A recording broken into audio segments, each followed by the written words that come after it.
Two tails, one head, yin yang.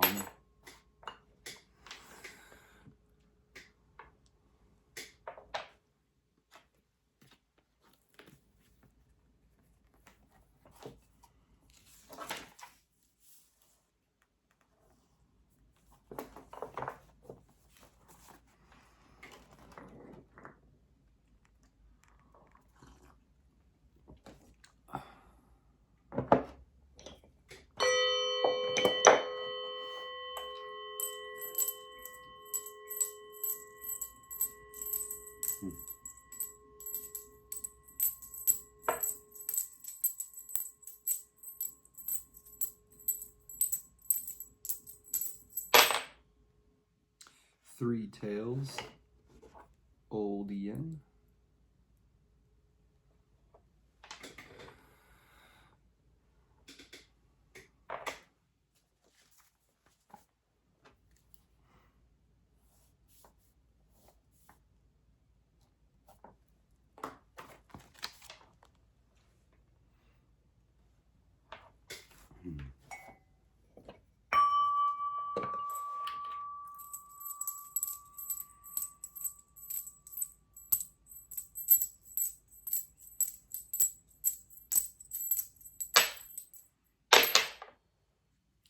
Two tails, one head, yin yang.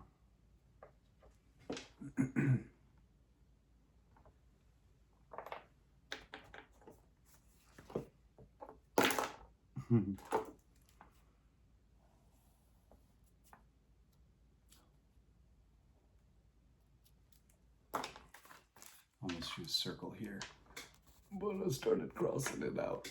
Don't worry about that.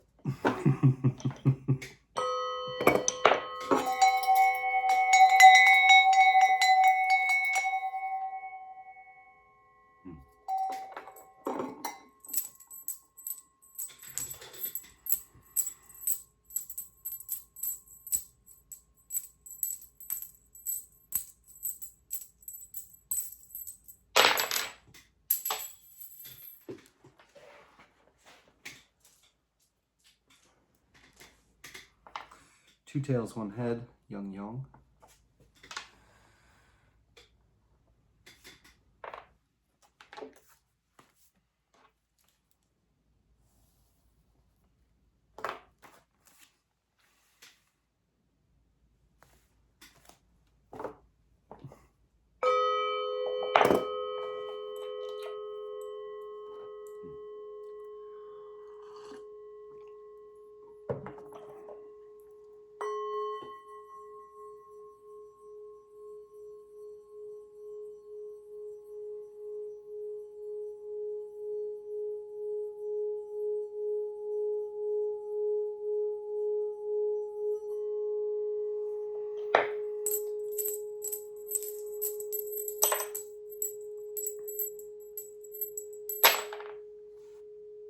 Two tails, one head, yang yang.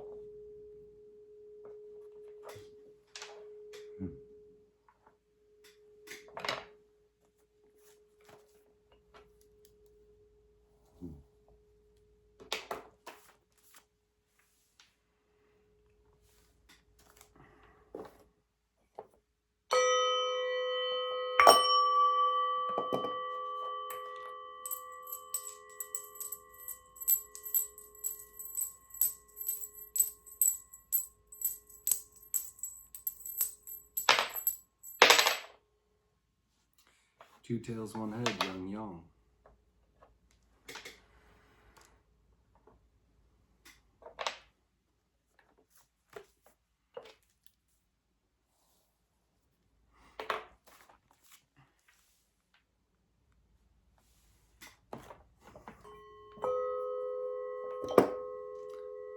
All right, our bottom trigram for our primary hexagram will be read as solid, broken, solid.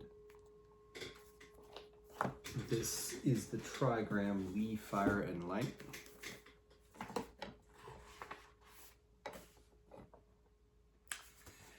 Li is fire and light, both inner and outer.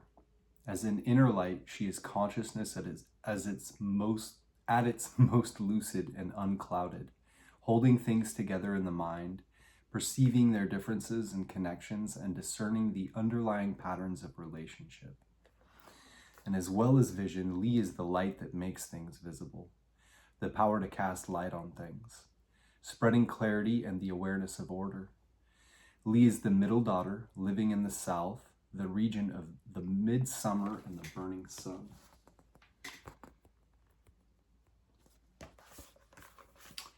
Our top trigram will be read as solid, solid, solid, which is Qian heaven.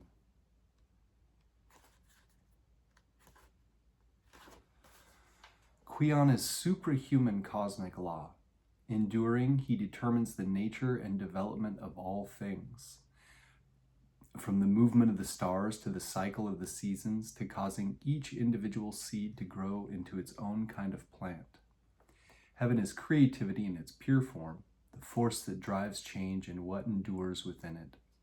He confronts us with truth in what it demands, both as the absolute law of nature and as the challenge of individual calling, experienced as an inner law.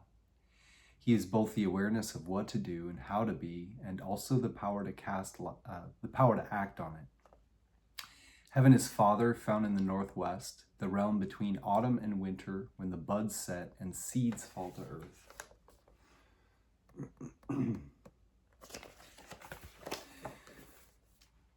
Qian heaven above Li, fire and light, gives us the hexagram 13.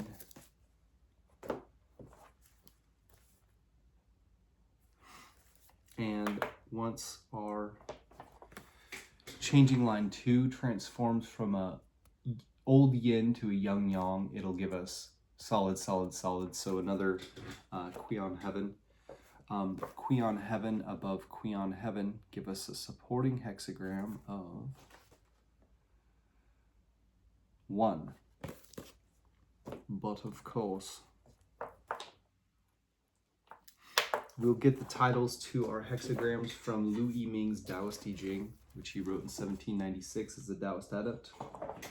It's quite alchemical in nature. Our primary hexagram 13, I-ming calls sameness with people, mixing in with the ordinary world, concealing illumination, assimilating to others.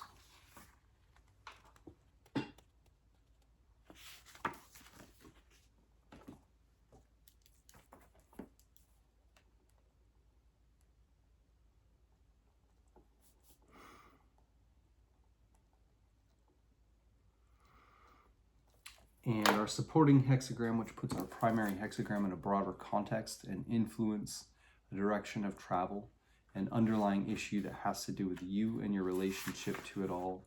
Hexagram 1, heaven. one of the 4 timeless hexagrams, pure yang.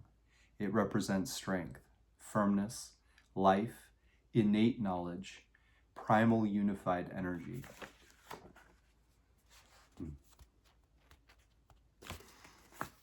It's interesting because the last reading,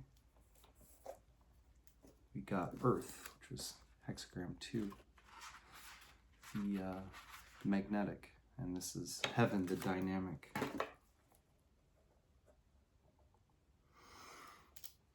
I just wanted to share with y'all, this stood out to me. This rock looks very, very much snake-like. And then when I talked about in that collaboration, Oracle I-ming reading, this one looks kind of like a sloth. It's got these legs. It even has 2 kind of weird eyes.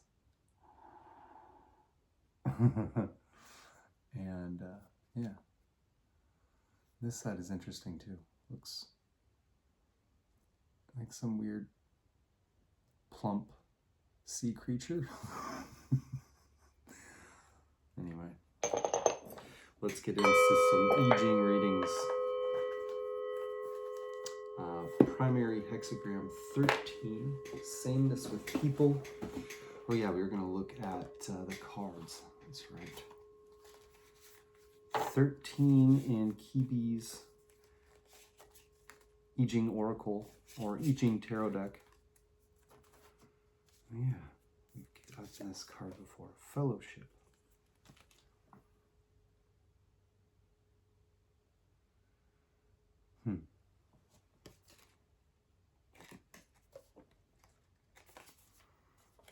And in her little booklet, it says,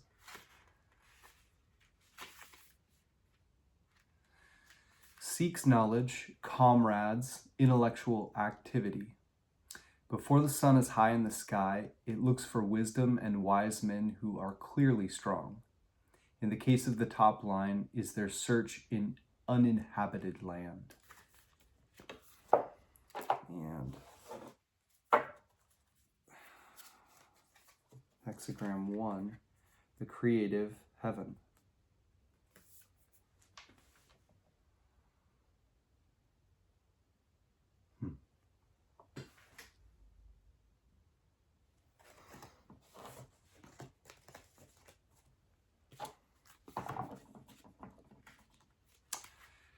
Strong, pure, active, informed, accomplished, reveals the entire process of all things, from incubation to leap forward. Easy to start. The upper line is the stage where things are full and disappear.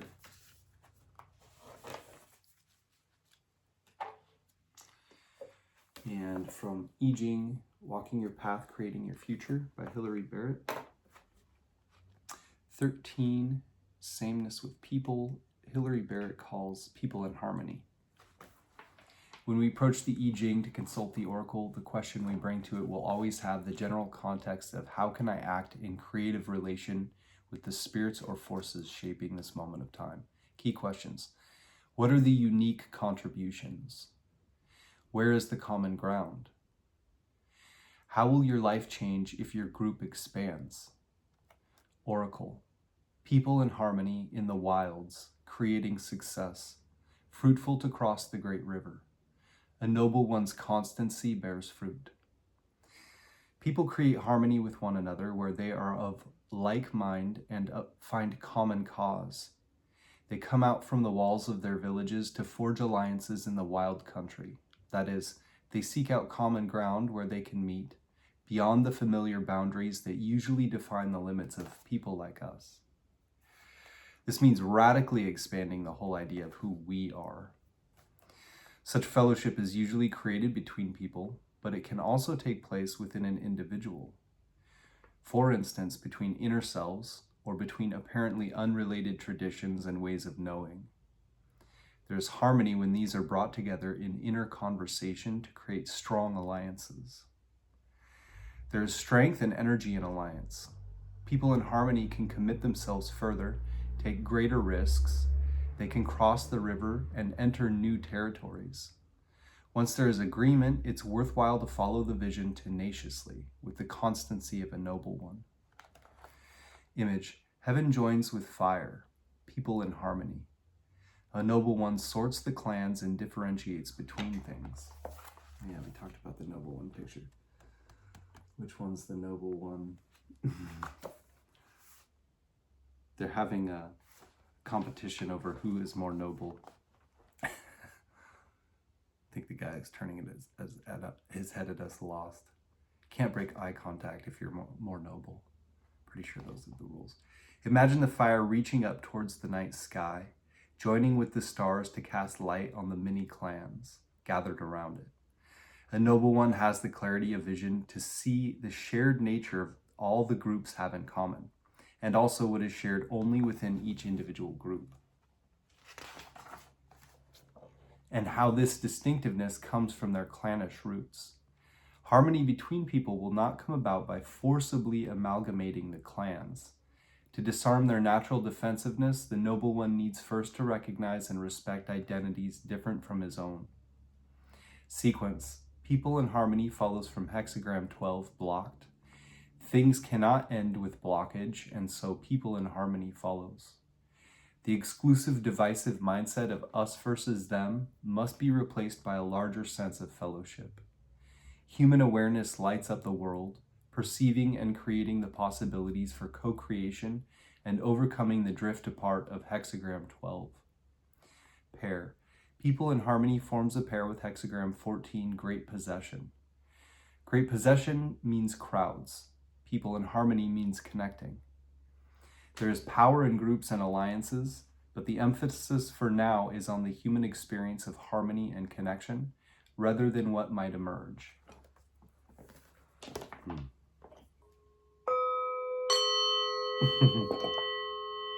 And hexagram 1. Our primary, supporting hexagram, which puts our primary hexagram in a broader context and influence an underlying issue that has to do with you and your relationship to it all. Creative force. Key questions. How can you liberate creative energy? What wants to be created? Oracle. Creative force. From the source, creating success. Constancy bears fruit. This is the pure creative spirit that flows through people and events. It drives towards manifestation, and inspiration that wants to be realized. It begins with an opening to the source of the creative impulse, not plans or intentions, but the vital energy that powers them. Then you create success by sustaining a continuous two-way flow between source and action. You step into the heart of a process of creation, welcome its momentum, and find ways to join and work with it. Through constancy, this brings out intrinsic potential and yields a harvest of positive results. To be constant is to be true to your intent, faithfully aligning all your choices with your original vision and carrying your understanding through in practice and over time. Image. The heavens move ceaselessly. A noble one in his own strength does not pause. Creative force is the absolute power of heaven that moves the stars in their courses and makes the seasons turn. A noble one finds this creative force is within him, as close as his own breath. It does not need to pause and rest, and nor does he.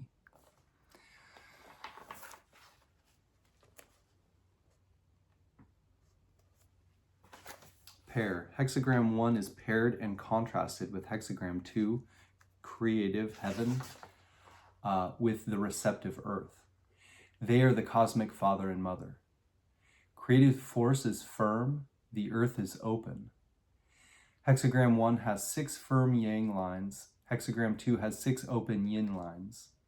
The two together bring the world into being, idea and work, outpouring and receiving, inspiration and manifestation.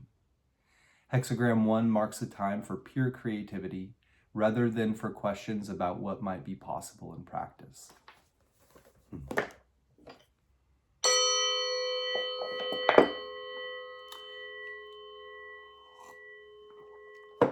keep ringing those weird. Next, we will look at, through the lens of I-ming's Taoist I Ching, our hexagrams, 13 sameness with people. I-ming calls sameness with people. Sameness with people in the wilderness is developmental. It is beneficial to cross great rivers. It is beneficial for a superior person to be upright. Explanation. Sameness with people means other people and oneself are as one.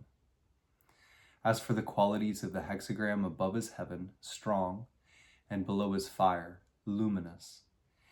Employing strength with illumination, making illumination effective by strength, being truthful within and adept without, developing oneself and others as well.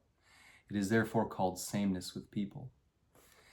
This hexagram represents mixing in with the ordinary world, concealing one's illumination, skillfully assimilating to others. It follows on the previous hexagram, tranquility. In tranquility, yin and yang match each other, strength and receptivity are united. When practitioners of Tao reach the point where yin and yang are balanced, strength and receptivity are unified, and the spiritual embryo is formed, then they can merge with the ordinary world, hiding their illumination to cultivate advanced practice. But to mix with the ordinary world, concealing one's own light, requires great impartiality and impersonality. This is a matter of being selfless. If there is no self, there are no others. When there is no self or others, the sense of others and self leaves. When the sense of others and self leaves, then others are oneself, and oneself is identified with others. This is like skies covering everything, like the sun's shining everywhere. One can thus return others and self to emptiness, being like others in the wilderness, as it were, this assimilation being unfailingly developmental. The wilderness is a vastness where there are no people. Being like people as though in a wilderness means there is no image of self, no image of others, no image of people. If one cannot be the same as other people with a true heart and can only be the same as them in favorable circumstances but not in adversity, only in times of ease but not in danger, then this sameness is not true and sure, and is ultimately not developmental. When the text says it is beneficial to cross great rivers, it means that if one can go along through situations of danger and difficulty, then where there is no danger or difficulty, wherever one goes, it will be beneficial. Every ordinary person in the world assimilates to others, but most people do so for personal reasons and do not do it correctly. They assimilate to those they should be the same as, but they also assimilate to those whom they shouldn't be like. This is not the meaning of sameness with people in the wilderness. Therefore, the benefit of crossing great rivers is beneficial insofar as one is upright like a superior person. The superior person assimilates based on correctness, not on sentiment. What is correct is only a matter of what is right and true. Sentiment changes, while truth has no change.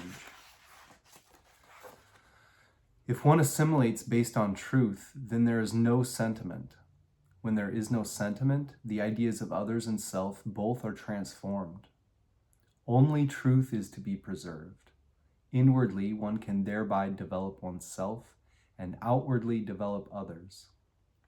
Seeing afar by means of illumination, acting directly by means of strength, strength and illumination both working, firmness and flexibility balancing each other, inwardly not loosing oneself, outwardly not hurting others, round and bright, clean and bare, one stands in the midst of myriad things without being inhibited by myriad things. One is within yin and yang without being constrained by yin and yang.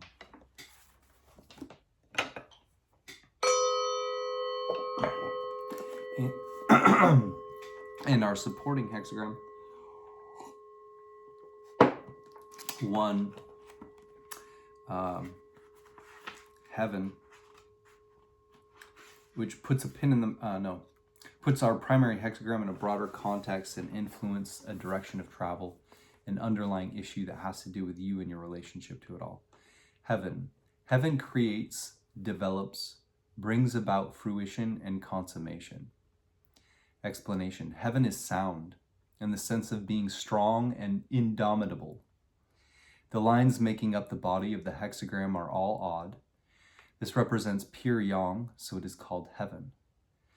This hexagram represents the advance of yang, whereby the science of building life acts with strength and uses the path of firmness.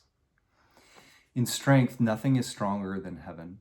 Heaven, as the Tao, is a flow of unitary energy, circulating continuously, never ceasing. There is nothing it does not cover, nothing that can harm it. This is the ultimate of soundness and strength. Therefore, producing things in spring is the creativity of strength. Creation means the beginning, the first arising of positive energy. When positive energy is born, all things sprout. Such is the strength of creativity. Developing things in summer is the growth of strength. Development is extension, the expansion of positive energy. As positive energy expands, all things develop and flourish. Such is the strength of development. Maturing things in autumn is the fruition of strength.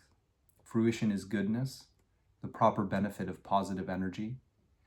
When positive energy achieves its proper benefit, all things come to fruition. Such is the strength of fruition. Storing things in winter is the consummation of strength. Consummation is quiescence, the resting of positive energy. When positive energy rests quietly, all things return to their root. Such is the strength of consummation. Creation, development, fruition, consummation, the successive movements of the four seasons, all are carried out by one strength. The one is the body, the four are the function. The body is that whereby the function is carried out. The function is that whereby the body is completed. Body and function are as one. Therefore, the Tao of heaven acts with strength unceasing. As for human beings, they first take form sustained by the energy of heaven. So they have the quality of strength of heaven inherent in them, and hence have this creativity, development, fruition, and consummation, the functions of strength. The quality of strength in people is original innate knowledge, the sane primal energy. This is called true yang, or the truly unified vitality, or the truly unified energy. Confucianism speaks of singleness of mind. Taoism speaks of embracing the one. Buddhism speaks of returning to the one. All of them simply teach people to cultivate this strong, sound, sane energy. This energy is rooted in the primordial, concealed in the temporal. It is not more in sages, not less in ordinary people.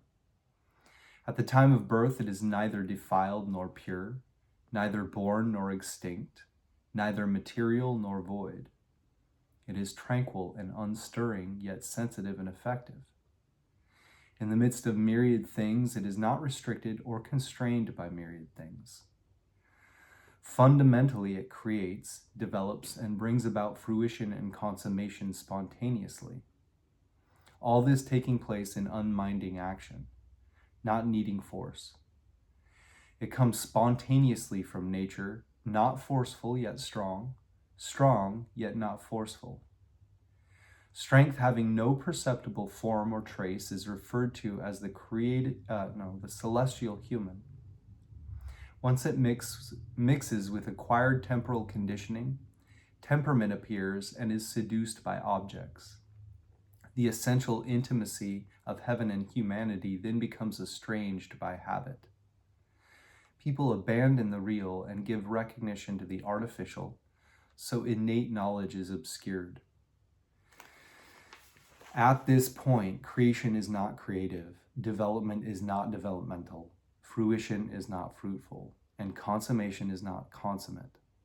The quality of strength is already lacking, so the functions of strength are not what they are anymore. The spirit is dim, the energy is polluted, essence is disturbed, life is shaken. Though the body moves, positive energy dissipates, and death is inevitable. This is why the sages have the science of building life to restore the primordial in the midst of the temporal, whereby it is possible to sustain the original qualities of the strength of heaven, never to decay. The method of cultivation and practice is none other than this function of creation, development, fruition, and consummation. When people can see through everything, look deeply into themselves, and turn around to set their minds on essence and life, then in the midst of trance, there will be a point of living potential that will subtly emerge. This is the creation of strength.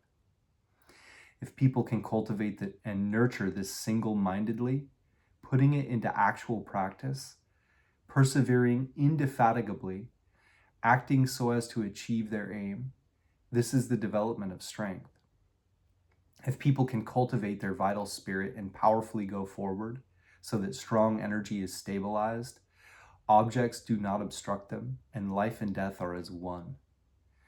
This is the fruition of strength. If people can investigate things and attain knowledge, distinguish what is so and what is not, what is wrong and what is right, staying in what is appropriate and not deviating from it, this is the consummation of strength. Creation is whereby that strength is born. Development is whereby that strength is expanded. Fruition is whereby that strength is fulfilled. Consummation is whereby that strength is consolidated. Creation, development, fruition, and consummation are functions of one energy. Starting from effort, you end up in spontaneity, integrating completely with natural principle. Then this is the original face of innate knowledge, whereby you can share in the function of heaven and share in the eternity of heaven. However, in this science, there are medicinal substances. There is a firing process. There is a course of work. There is intensification and relaxation. There is stopping at sufficiency. You can advance into its marvels only if you practice it according to its laws and develop it with the appropriate timing. If you deviate in the slightest, you will fail altogether. If one of the four aspects, creation, development, fruition, or consummation is lacking, then the quality of strength will not be complete, and life will not be your own.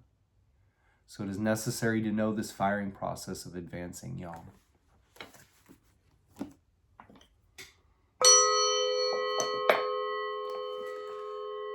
Now we will read our changing line 2 rather, which puts a pin in the map to say you are here, or at least here some places you may find yourself, takes precedence over all other elements, and is the most focused part of the reading. Changing line 2 has the general context, the heart's perception, the emotional center, where you make and feel connections. And in Hexagram 13, Sameness with people, changing line 2.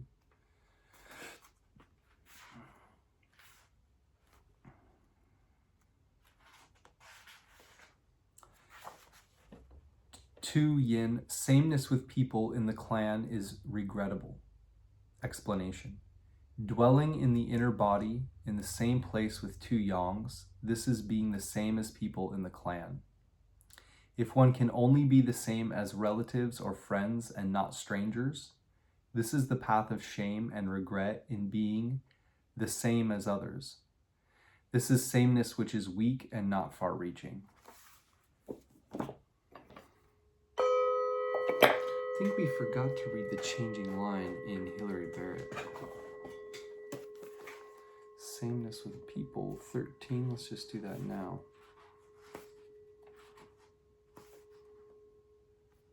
People in harmony, changing line 2. People in harmony at the ancestral temple, shame.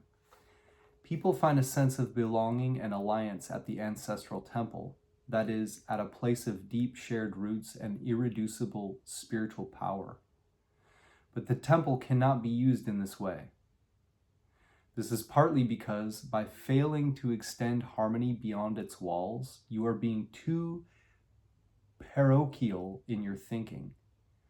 The heady experience of unanimity within the temple may have blinded you to real differences beyond it. And it is also because you are betraying the temple, those original principles and roots that you draw on, by using it just to feel secure. When you compare yourself with the purity of the ancestral ideal, it is fitting to feel shame. Those who come to the temple should surely bring an offering, not merely their needs.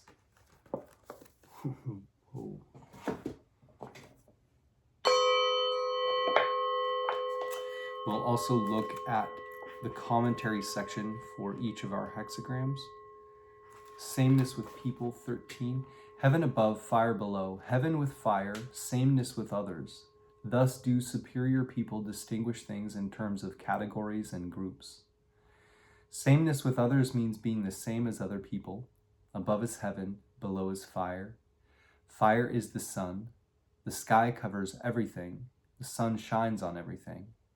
The sky and the sun are in the same place, impartial and illuminating. This is the image of sameness with others. What superior people see in this is that when practitioners of the Tao deal with people, it is important to be able to be the same as others. Yet it is most important not to assimilate to them arbitrarily. So they distinguish them in terms of categories and groups. Categories and groups are internally similar and united, like different classes of people, each having their own groups. Superior people see each group as a category in which all members are the same. Distinguishing means differentiating. Things are things that are right or wrong, good or bad. Superior people must distinguish things. They dare not arbitrarily consider all categories and groups the same. This is how they model themselves on the impartiality of heaven and distinguish things in emulation of the illumination of the sun. When one is impartial and also lucidly aware, there is no one in the world one cannot be the same as, and there is nothing in the world that is arbitrarily considered the same as something different. This is because superior people assimilate by means of the Tao, not in terms of mentality. They assimilate by means of reason, not in terms of personality. This is what is called harmonizing without being influenced, associating without becoming a partisan. This is how the sky and sun are the same toward things, and this is how superior people are the same with others.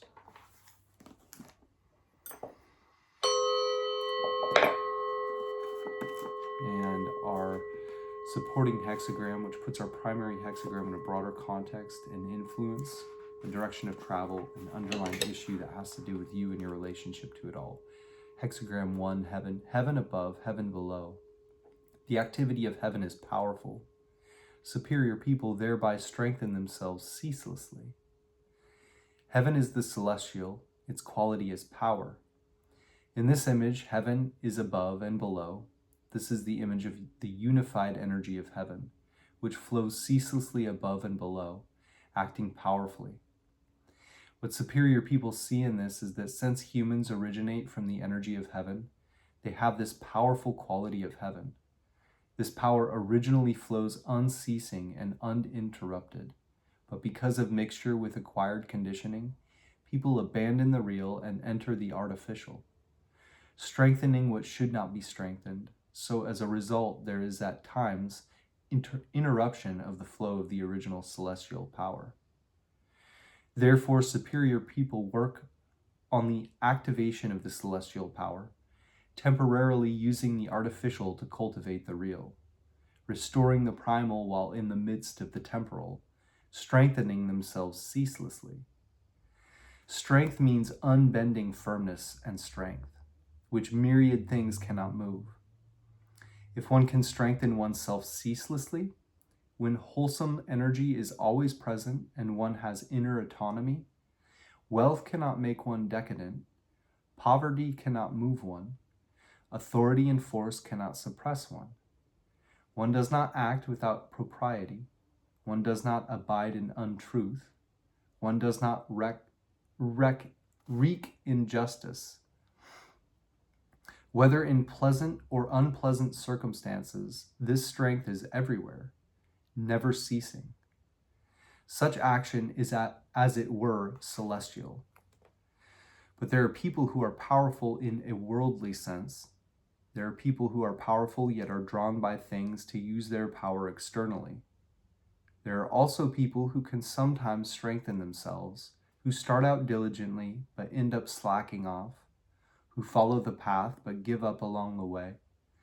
Genuine work of self-strengthening is all a matter of not ceasing. If there's any slacking off, if there's any personal desire, it cannot be called strength. It cannot be called self-strengthening.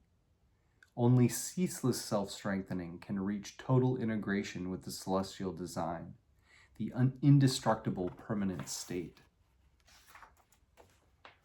Heaven is the order of life. Life is the quality of power, which is the original vast true energy. Because it has neither shadow nor form, yet is lively and active, flowing ceaselessly, it is called energy. Because it is most great and most strong, filling the universe, it is called power. Because it is the master of myriad things, the progenitor of yin and yang,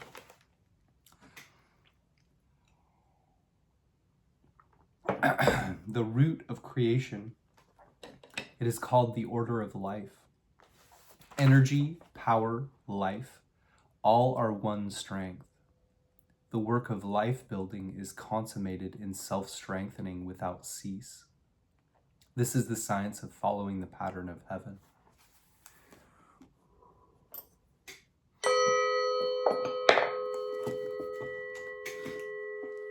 Next, we will look at James Dekorne's Gnostic Book of Changes.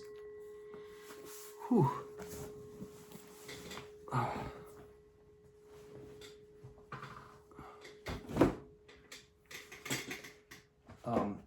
He is a practitioner of the Tao himself and synthesizes several I Ching commentaries in one helpful place. I've left links to it in the description box below.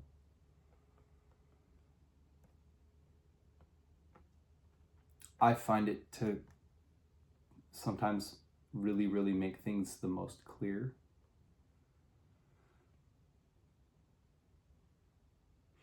He sums up everything at the end of each of the hexagrams and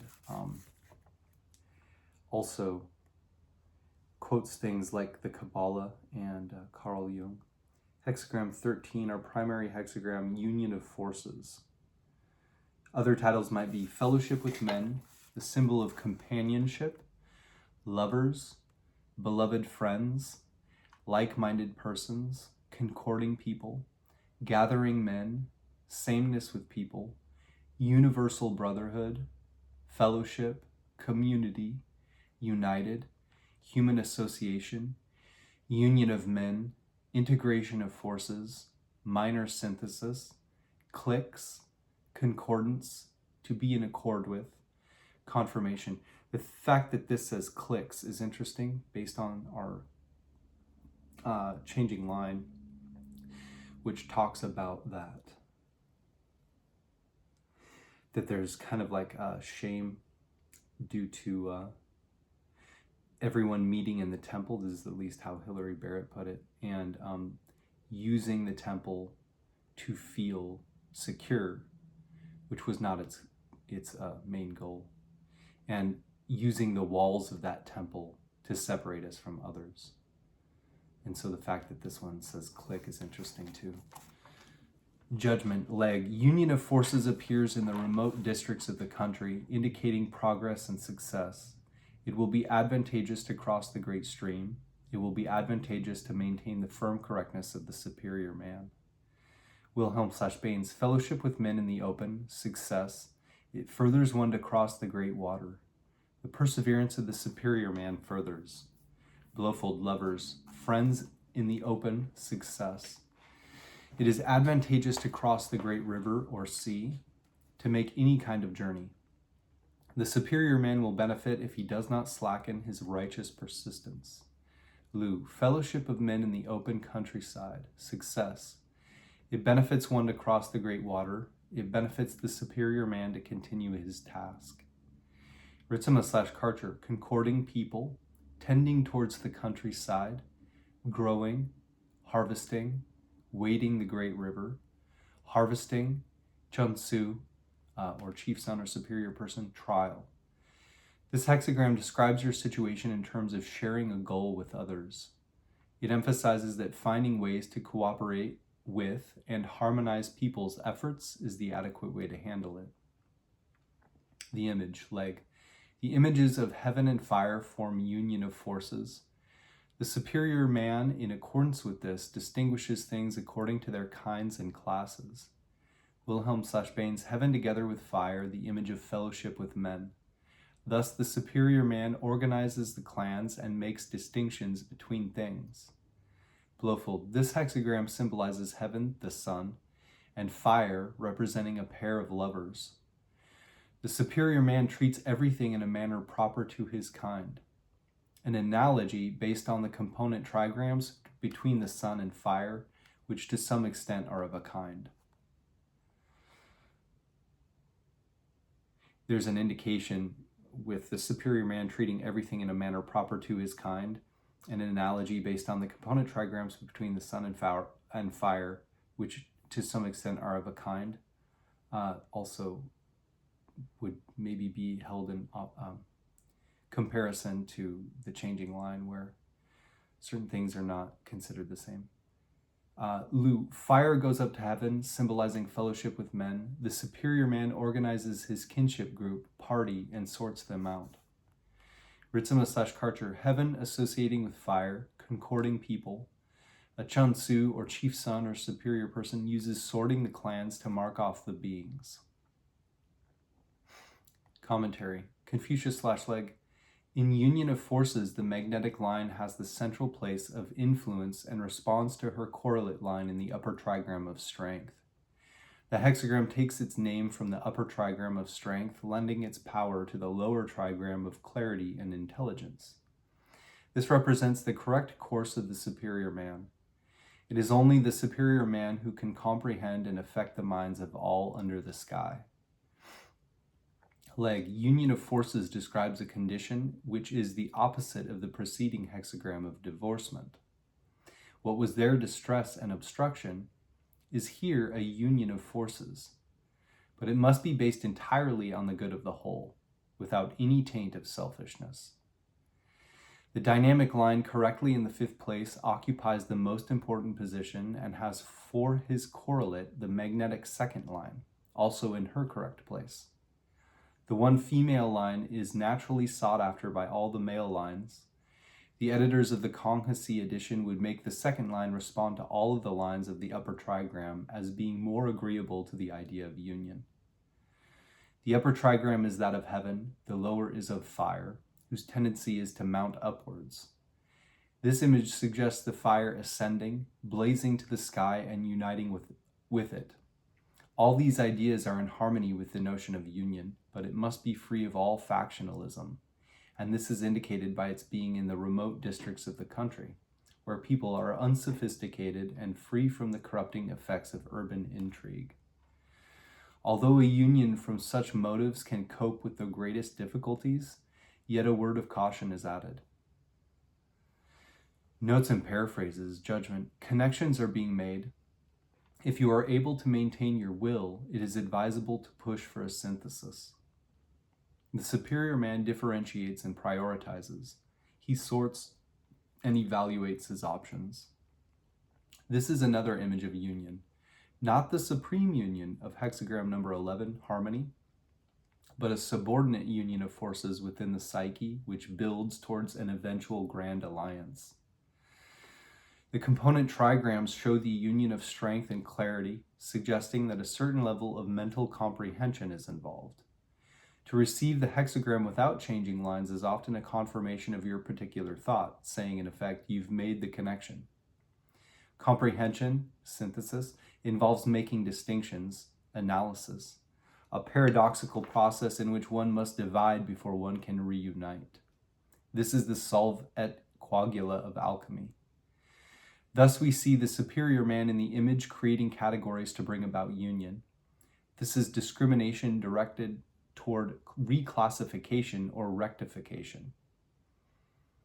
For example, a heterogeneous mixture of vegetable and flower seeds is made meaningful when one sorts them into their separate categories. The disparate elements then become coherently united. In I Ching terms, each line obtains its proper correlate, as in hexagram number 63. Quote from Plotinus in the Enneads. We had a quote from that in the Oracle I Ching reading. Dialectic alternates between synthesis and analysis until it has gone through the entire domain of the intelligible and has arrived at the principle. Stopping there, for it is only there that it can stop, no longer busying itself with a multitude of objects, since it has arrived at unity, it contemplates. The Chinese name of this hexagram includes the word Zhen, which is apparently a difficult concept since many philosophers have spent a good deal of energy in trying to define it. A quote from Wing Sit Chan in a source book in Chinese philosophy.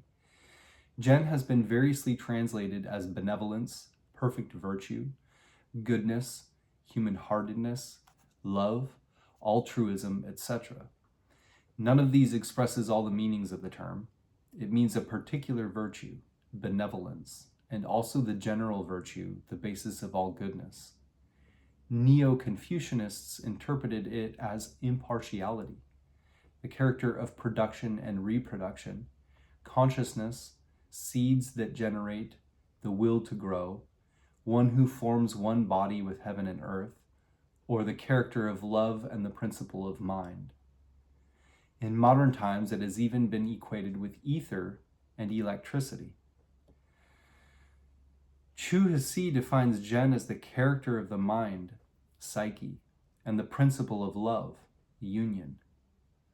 Interpreted in this way, we are enabled to apprehend the essence of the word love, which is union, becoming one with its object. I have chosen the title of Union of Forces to emphasize intrapsychic dynamics which are not immediately obvious in Wilhelm's title of Fellowship with Men. For example, in dealing with questions pertaining to the work, the concept of ego states or subpersonalities is often relevant to the symbolism of this hexagram. A quote from J.G. Watkins in The Therapeutic Self. The human self has been described here as composed of different ego states separated by boundaries. It has been likened to the structure of political principalities. From clinical observation, we find that ego states can cooperate for mutual well-being, like allied nations against a common enemy. An ego state may become split, like East and West Germany, or fracture into many segments, like the Austro-Hungarian Empire. Ego states may become cognitively dissonant and hostile to each other, like Syria and Israel. In fact, the behavior of ego states within an individual is not unlike that between individuals and between those groups of individuals called countries. Why should the behavior of human stuff not be substantially similar at all levels of its organizations? The evidence of self-division into ego states is significant, and an equally tenable hypothesis might be that the states and boundaries of political entities have been imposed by men on each other because these represent an externalization of the internal divisions in their own selves. This hexagram's shadow side reveals circumstances preventing the union of entities or forces, more than those conditions promoting fruitful affiliation. Note that only the first and fifth lines of the figure depict a positive synthesis. The first one is minor, and in the case of line 5, union is attained only after much struggle. Line 2, which is what we received, reveals a clique or faction situation opposed to the general welfare. And lines 3 and 4 are images of recalcitrant forces unable to either join or attack the alliance.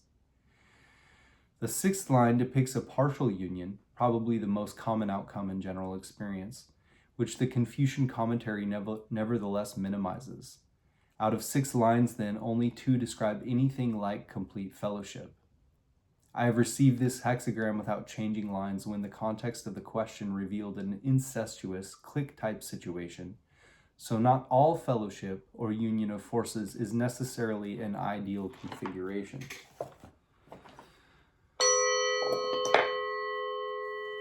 I picture, because it keeps talking about this clique idea, and then our changing line had the idea of these people gathered in a temple and using the walls of the temple to make them feel like they belong and others don't.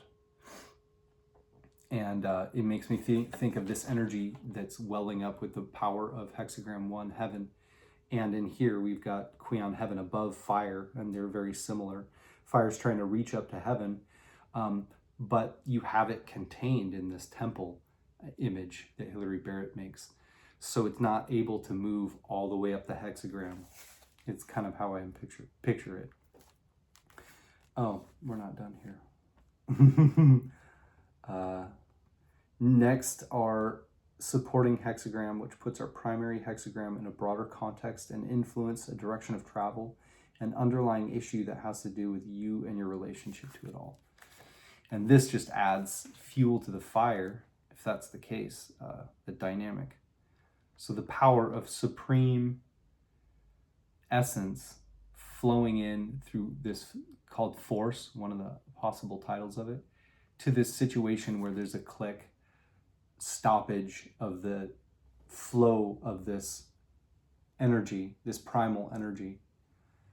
And I imagine that there will be an unblockage, because I don't foresee that being able to withstand the force of the dynamic.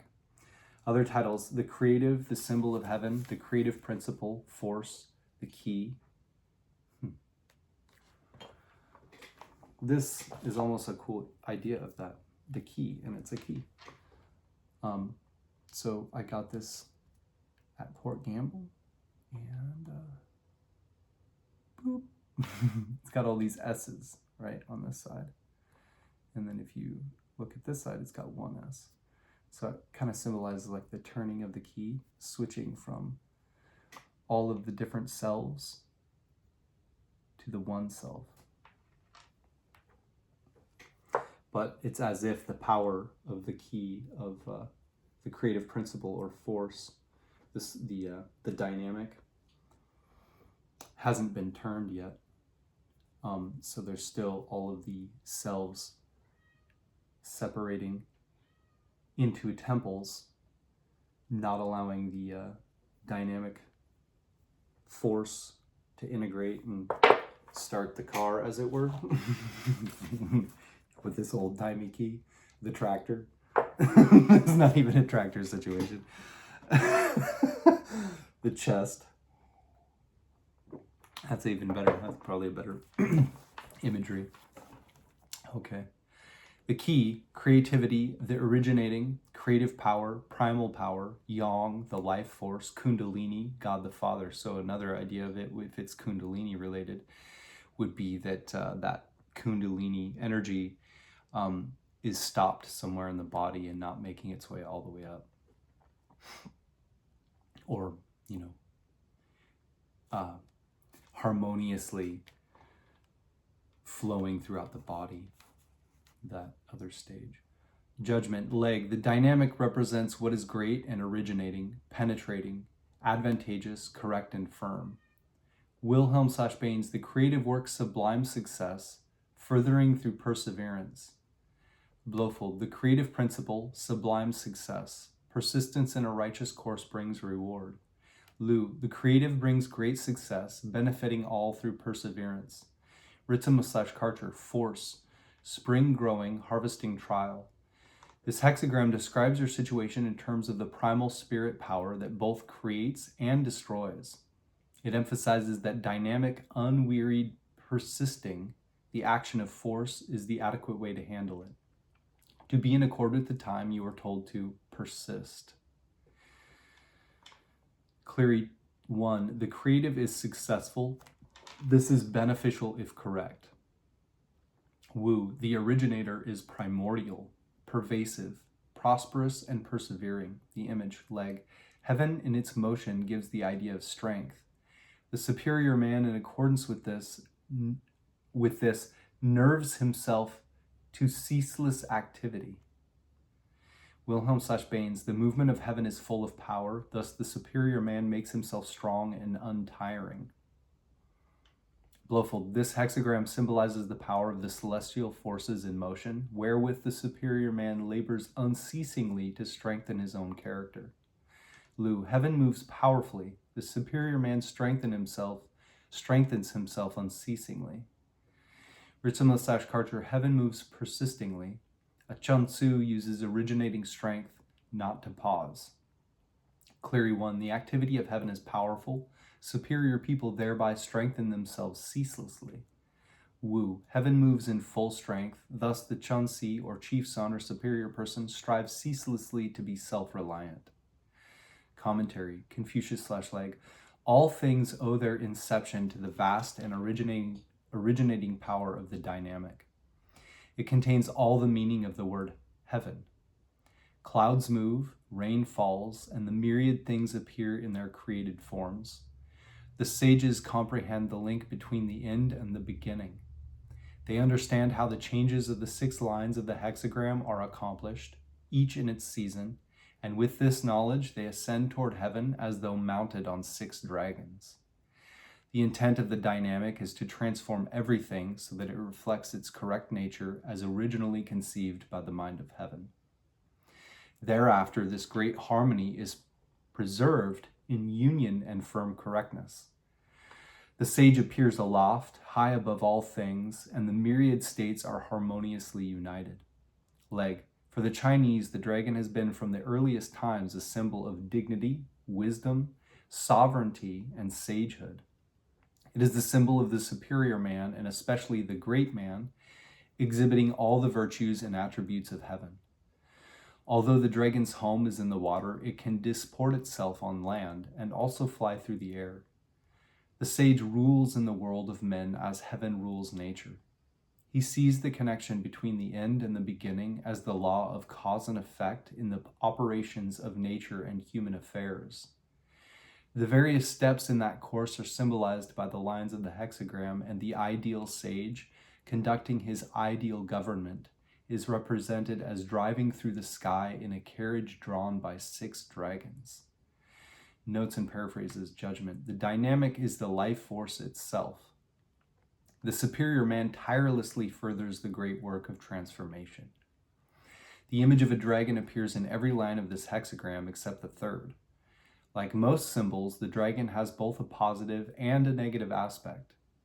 In Western myth, it is usually an adversary which the hero must conquer before he can obtain a treasure, or often a captive maiden. The Chinese, on the other hand, regard the dragon positively. Blofeld comments, in China, the dragon has always been regarded as a highly admirable creature of celestial origin. Dragons provide rain, make rivers run, and rule the ocean. The European dragon is clearly of another species. This seeming anomaly may say more about how East and West perceive the forces of nature, rather than refer to any true differences in the forces perceived. Wilhelm compares the dragon to the electrical energy within a thunderstorm. As lightning, it can destroy us, but in the form of electricity, it can be harnessed to do useful work. A dragon is nothing if not a huge serpent, and this suggests the idea of the serpent power, or kundalini energy, which when aroused in the human body has been likened to a sudden jolt of electricity running up from the base of the spine to the top of the head. The kundalini force is equated in turn with sexual energy, dynamic power which ensures the continuance of all but the most primitive of living organisms. Without the powerful energy of sexuality, life as we know it could not exist. When the dragon remains unconquered in the cave-like depths of the unconscious, the life force autonomously rules our lives, and we become passive vehicles for random desires and appetites. This electricity will flow wherever it finds a circuit of least resistance, And under these conditions, an individual's life is largely created by chance and circumstance. When one begins the work, the task of individuation, one assumes the role of the hero or warrior who does battle with the dragon in order to bring it under his will. This is a great struggle, and success is not guaranteed. But if one is able to control the primordial power of the life force, the treasure, or the maiden, which in the male psyche amounts to the same thing, is obtained. This is tantamount to attaining a higher level of consciousness.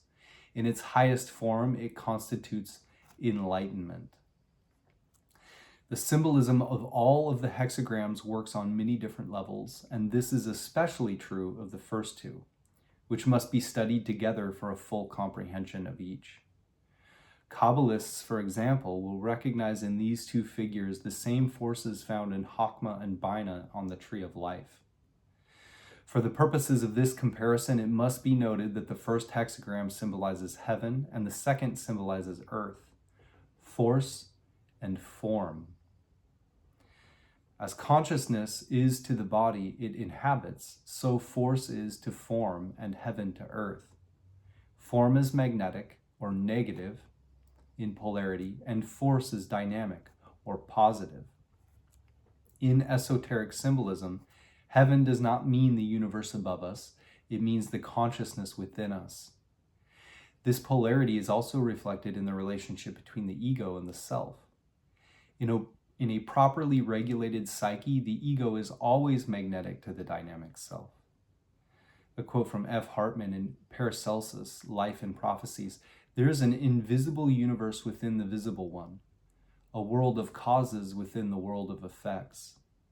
There is force within matter, and the two are one and are dependent for their existence on a third, which is the mysterious cause of their existence. There is a world of soul within a world of matter, and the two are one and caused by the world of spirit." Suggestions for meditation: to get a fuller grasp of the numinously beautiful structure of the I Ching and the transcendent reality which it reflects, one should meditate on each of the hexagrams as often as possible. One can never exhaust their meaning. The first two hexagrams, because they are the cosmic parents of all the others, are especially rich in their associations. Here are a few suggestions for meditation. 1. Compare and contrast the general ideas in the first three hexagrams, noting how the third is a logical progression of the first two.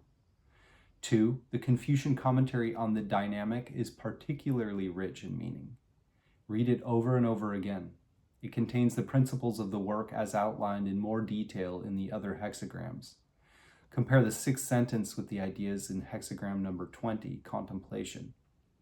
3.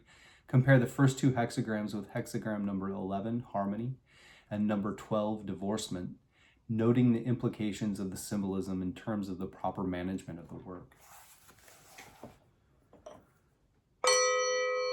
James Dekorne giving us that homework, but I do want to look at this, read over again the Confucian commentary on the dynamic, so we'll do that when we get to the end there.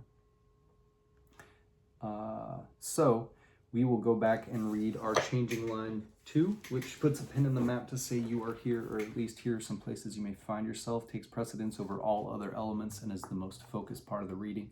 Changing line 2 has the general context, the heart's perception, the emotional center, where you make and feel connections. So hexagram 13, changing line 2. 13 again is a union of forces. Leg. The second line, magnetic, shows the representative of the union of forces in relation with her kindred. There will be occasion for regret. Wilhelm/Bain's fellowship with men in the clan, humiliation. Blofeld. His beloved betrothed is of the same clan as himself, trouble. Lu. Fellowship of men in the kinship group, party, humiliation. Ritzel/Karcher. Concording people tending towards ancestry, abashment.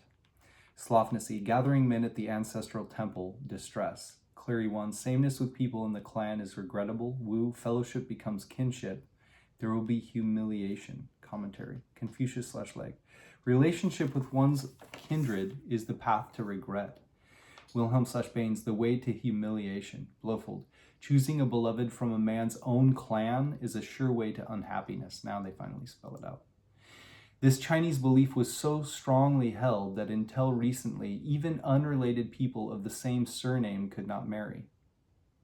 Ritzel/Karcher, Abashment, Tao indeed.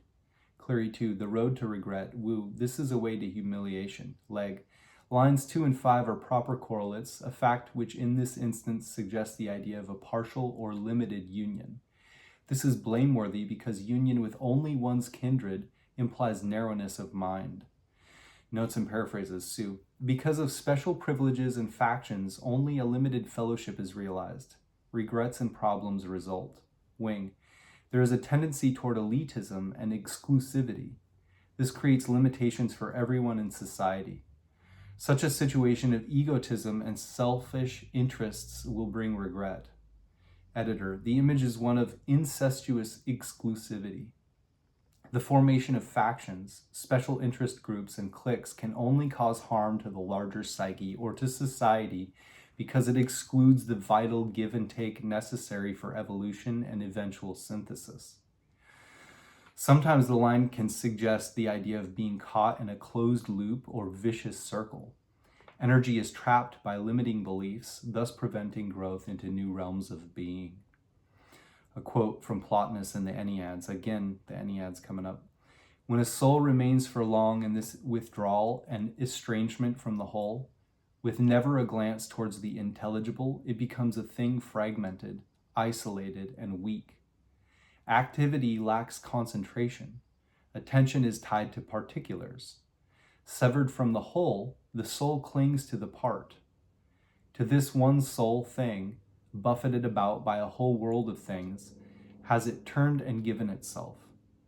Adrift now from the whole, it manages even this particular thing with difficulty. James Dekorne breaks changing line 2 down into 3 possible succinct definitions, A, B, and C. A self-serving alliance portends failure. B, a recalcitrant complex refuses to integrate. And C, dogmatic, hidebound perception prevents growth.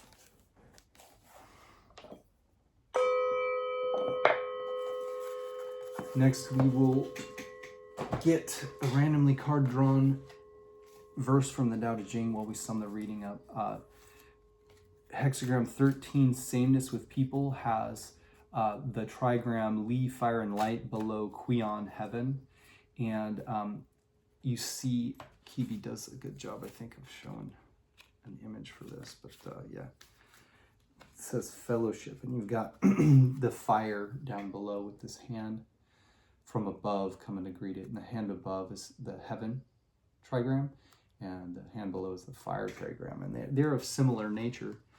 And it also implies people coming out of their cities, their walled cities, to meet in the wilderness and establish categories and groups by which these categories can be reintegrated with a more meaningful wholeness to them because they're separated in the parts that where each group agrees are of like mind. That's kind of like the categorizing feature here, it sounds like. So they can be brought together into a more meaningful whole. And it talks about that idea of in the alchemical terms, solve et coagula. And then our supporting hexagram, which puts our primary hexagram in a broader context and influence, a direction of travel, an underlying issue that has to do with you and your relationship to it all, is heaven, which is Qian, heaven above Qian, heaven. And this is the dynamic forces, is the very first hexagram in the I Ching.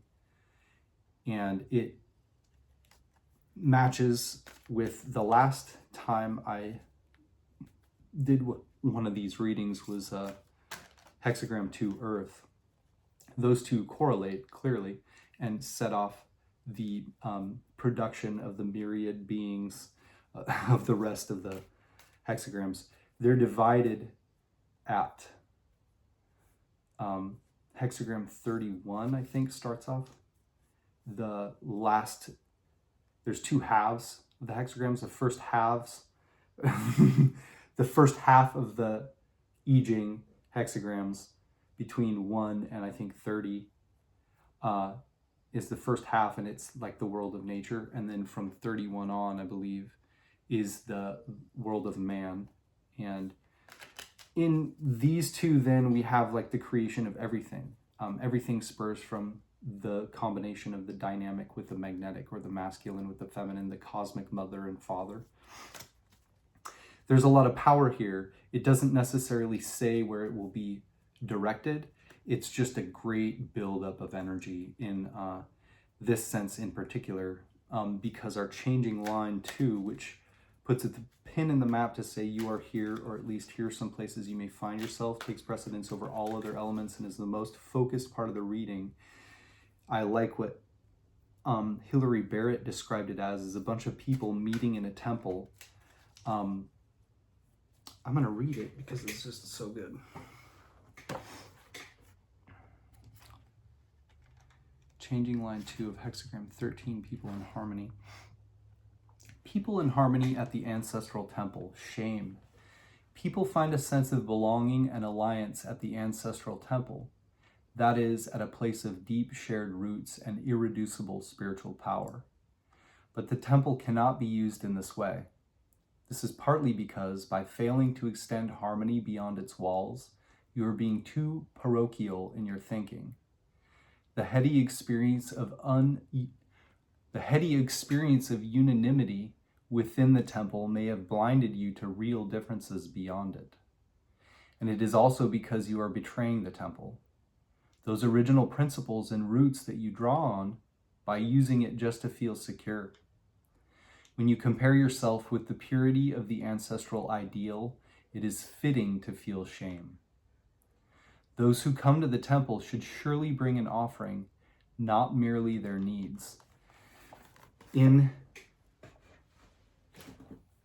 hexagram 13, Sameness with people, it was one of the titles that James Dekorne brought up could have been, for that entire hexagram 13, could have been clicks. And that very much is kind of like the changing line description that Hilary Barrett gave, very similar to that concept. I guess we're taking these. Let's just take that one because that's the main one that flipped.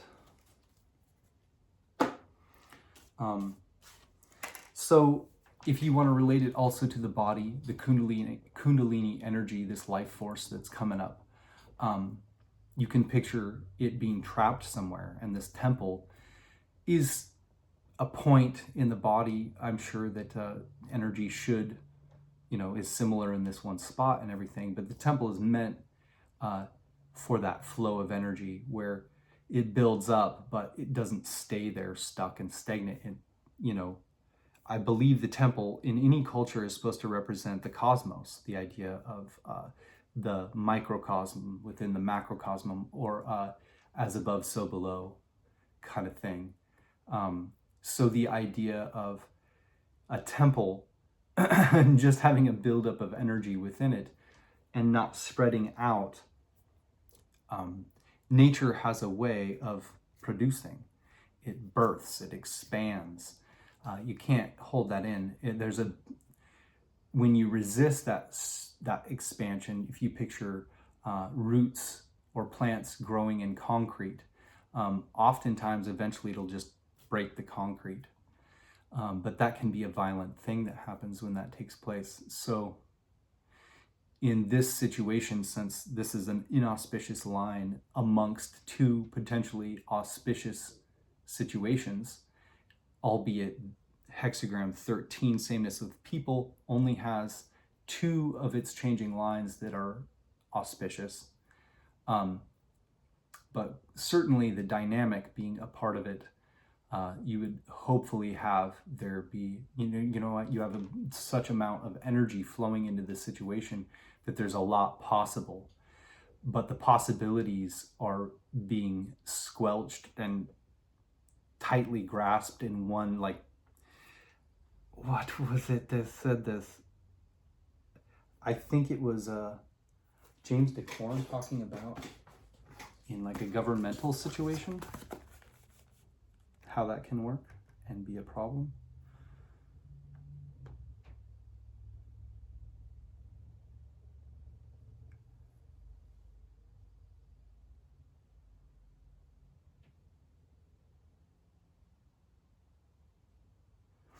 I do want to read, he said the Confucian. Let's do that real quick.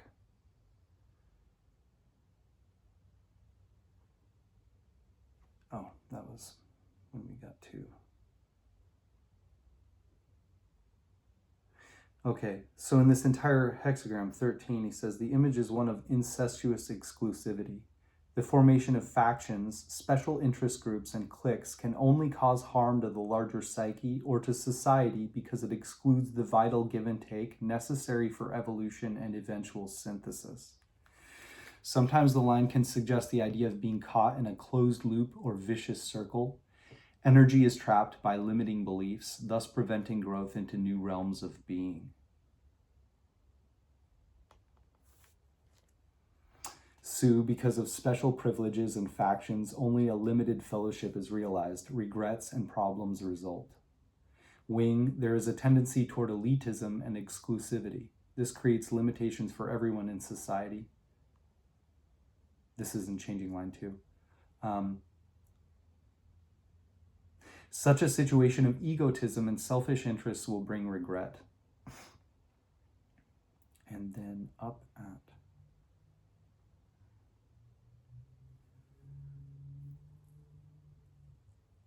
This hexagram's shadow side reveals circumstances preventing the union of entities or forces, more than those conditions promoting fruitful affiliation.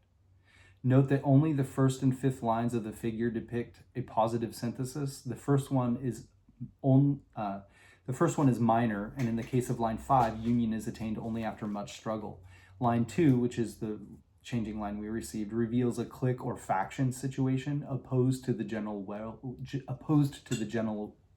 welfare.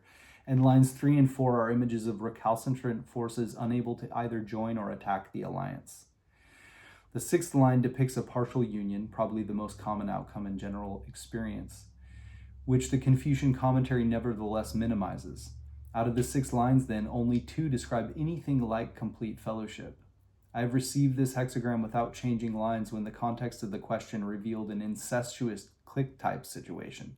So not all fellowship or union of forces is necessarily an ideal configuration. Maybe it was in the dynamic that we were going to read that. Yeah, because he talked about it. He said, check out and read again. The Confucian commentary on the dynamic is particularly rich in meaning. Read it over and over again. It contains the principles of the work as outlined in more detail in other hexagrams. So in order to understand the principles of the work, let's definitely read that Confucian, what did he say? Commentary. All right, here it is. Confucius / like, all things owe their inception to the vast and originating power of the dynamic.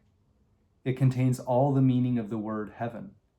Clouds move, rain falls, and the myriad things appear in their created forms. The sages comprehend the link between the end and the beginning. They understand how the changes of the 6 lines of the hexagram are accomplished, each in its season, and with this knowledge they ascend toward heaven as though mounted on 6 dragons. I imagine that they're referring to the 6 lines of the hexagram with the 6 dragons. The intent of the dynamics to transform everything so that it reflects its correct nature as originally conceived by the mind of heaven. Thereafter, this great harmony is preserved in union and firm correctness. The sage appears aloft, high above all things, and the myriad states are harmoniously united. Before we move on, let's also look again at I-ming's Taoist teaching. He was talking about, I think it was in 13.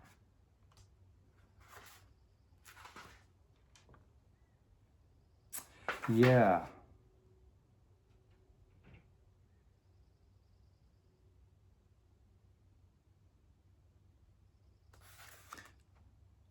This talks about assimilating to others,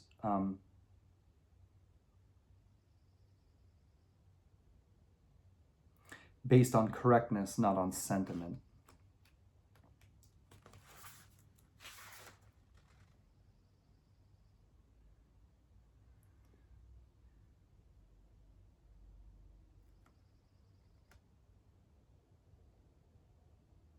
In the Hexagram 1, Heaven, it talks about this four-step process where this creative force, it's four different modes of operation. In strength, nothing is stronger than heaven. Wait, here we go. It's developing things in summer. Creation is the first step, then development in summer. So creation in spring, development in summer, maturing in autumn, and storing in winter. So that is, I'm sure, very alchemical in nature. What to do with the strength of the dynamic, that primal flowing power.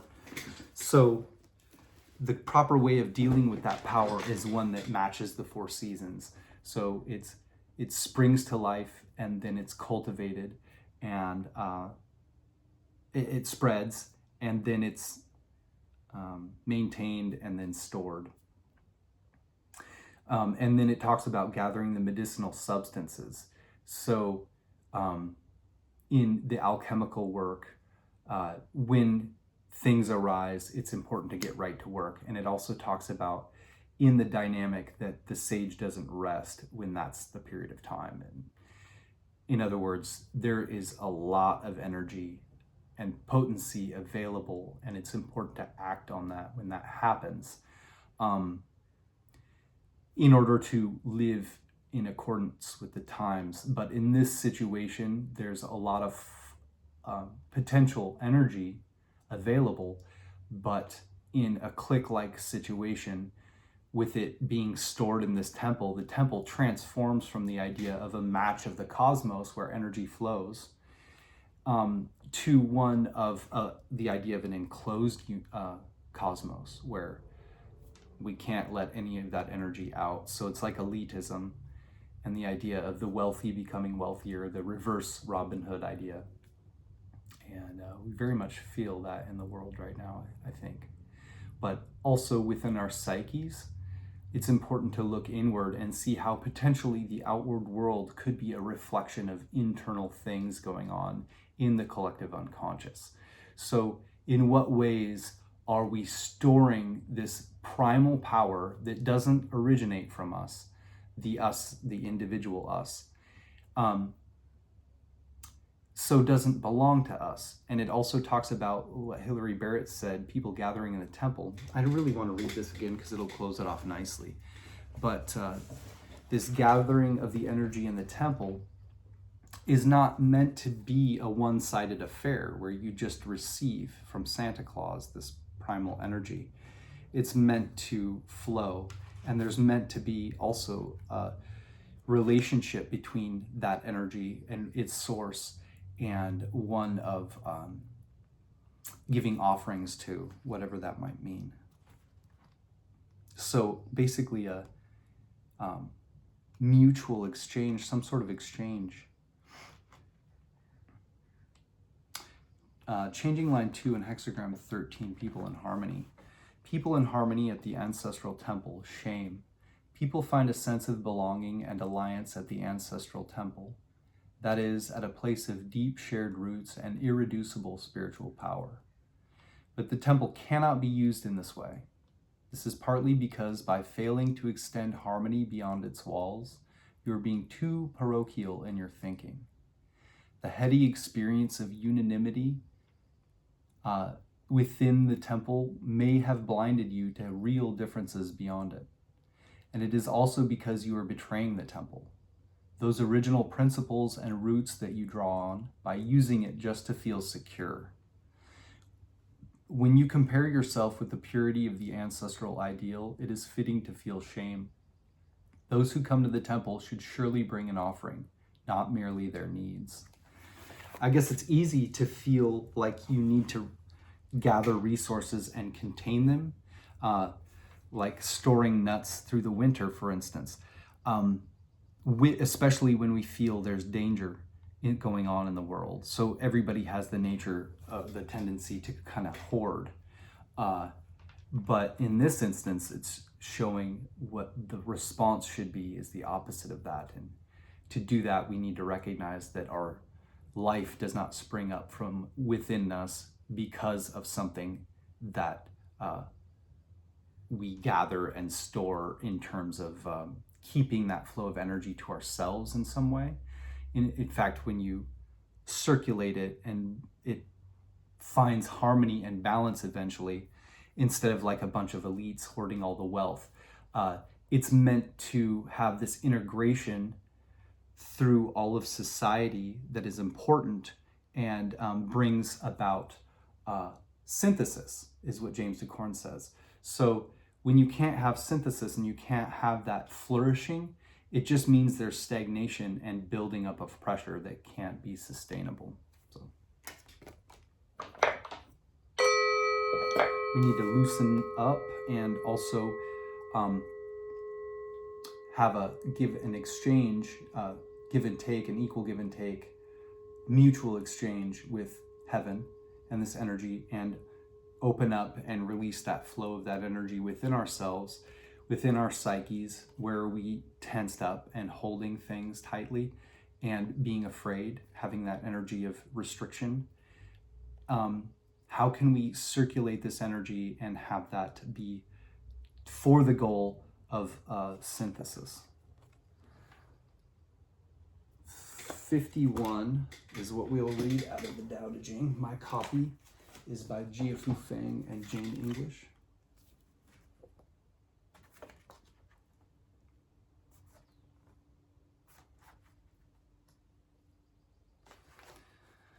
All things arise from Tao. They are nourished by virtue. They are formed from matter. They are shaped by environment. Thus the 10,000 things all respect Tao and honor virtue. Respect of Tao and honor of virtue are not demanded, but they are in the nature of things. Therefore all things arise from Tao. By virtue they are nourished, developed, cared for, sheltered, comforted, grown and protected, creating without claiming, doing without taking credit, guiding without interfering. This is primal virtue.